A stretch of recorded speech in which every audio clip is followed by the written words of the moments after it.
റോഡിലുണ്ടായ വാഹനാപകടത്തിൽ മരിച്ചവരുടെയും പരുക്കേറ്റവരുടെയും കുടുംബാംഗങ്ങൾക്ക് 2.6 കോടി രൂപയുടെ പുനരധിവാസ പാക്കേജുമായി ജീവകാരുണ്യ പ്രവർത്തകനും ബുർജിയിൽ ഹോൾഡിംഗ്സ് ചെയർമാനും സിഇഒയുമായ ഡോക്ടർ ഷംഷീർ വയലിൽ. ദുബായ് ആസ്ഥാനമായുള്ള കമ്പനിയിലെ ജീവനക്കാർ സഞ്ചരിച്ചിരുന്ന മിനി ബസ് റോഡിൽ നിർത്തിയിട്ടിരുന്ന ട്രക്കിന് പിന്നിലിടിച്ചാണ് അപകടമുണ്ടായത്. ഇന്ത്യ, ശ്രീലങ്ക, നേപ്പാൾ സ്വദേശികളായ തൊഴിലാളികളാണ് അപകടത്തിൽപ്പെട്ടത്. അപകടത്തിൽ ജീവൻ പൊലിഞ്ഞ 7 പേരുടെ കുടുംബങ്ങൾക്ക് 26 ലക്ഷം രൂപ വീതവും 2 മലയാളികൾ ഉൾപ്പെടെ പരുക്കേറ്റ 9 പേരുടെ അടിയന്തര ചികിത്സ പുനരധിവാസ ആവശ്യങ്ങൾക്കായി 47 ലക്ഷം രൂപയും നൽകും.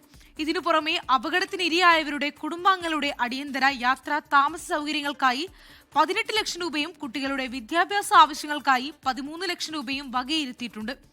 അപകടത്തിൽപ്പെട്ട ഇന്ത്യൻ കുടുംബങ്ങൾക്ക് സഹായം ഉറപ്പാക്കാൻ ദുബായിലെ ഇന്ത്യൻ കോൺസുലേറ്റുമായി ചേർന്ന് പ്രവർത്തനങ്ങൾ ഏകോപിപ്പിച്ചു വരികയാണെന്നും ഡോക്ടർ ഷംഷീർ വയലിൽ അറിയിച്ചു.